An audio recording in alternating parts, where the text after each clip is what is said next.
Lulus kuliah, apply kerja kemana-mana, tapi nggak dipanggil-panggil. Tenang, kamu nggak sendirian. Aku juga pernah ngerasain. Tapi pernah nggak sih kamu mikir, kenapa sih cari kerja di Indonesia sekarang makin susah? Apa kita kurang usaha?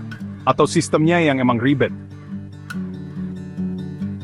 Yuk, kita bongkar bareng. Kenapa lowongan kerja di Indonesia itu sedikit banget, dan apa yang bisa kita lakuin?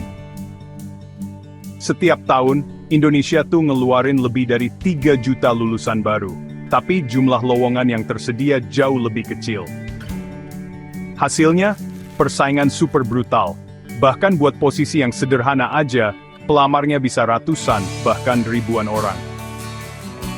Bayangin kamu ikut lomba, pesertanya 5.000, tapi pemenangnya cuma 1. Nah, kayak gitulah pasar kerja kita sekarang. Belum lagi, sejak pandemi, banyak sektor industri belum pulih total.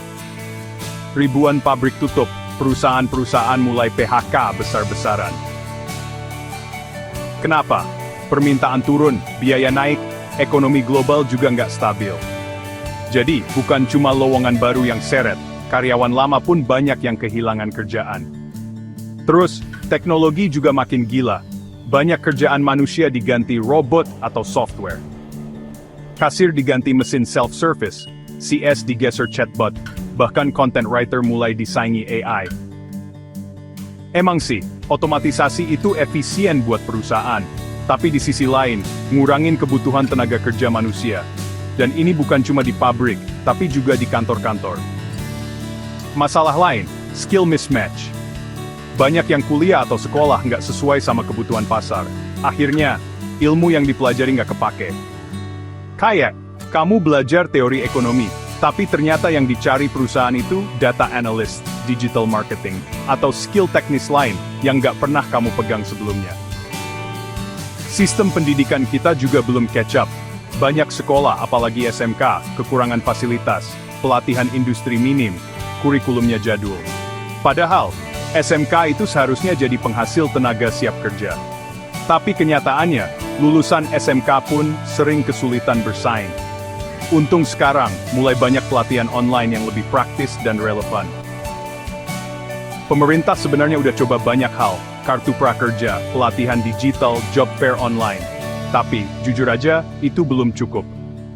Dunia usaha juga harus lebih aktif. Investasi di sektor padat karya, bangun UMKM, dorong ekonomi lokal biar makin ngebuka peluang kerja. Terus, kita harus nunggu lowongan doang. Enggak juga. Aku percaya, kita bisa ciptakan peluang sendiri. Caranya, upgrade skill, belajar digital, data, desain, atau bahasa asing. Bangun personal branding di LinkedIn atau medsos. Mulai freelance, jualan online, atau kolaborasi usaha kecil. Banyak anak muda yang sukses bukan dari daftar kerja, tapi dari berani nyoba sesuatu sendiri dulu. Jadi, jangan nyerah cuma gara-gara nggak dipanggil interview. Sekarang saatnya upgrade diri, buka peluang baru, dan jangan takut buat mulai dari nol. Kalau kamu punya pengalaman atau tips soal cari kerja, sharing di kolom komentar ya. Siapa tahu, bisa bantu sesama pejuang karir juga. Thanks udah nonton. Sampai ketemu di video selanjutnya.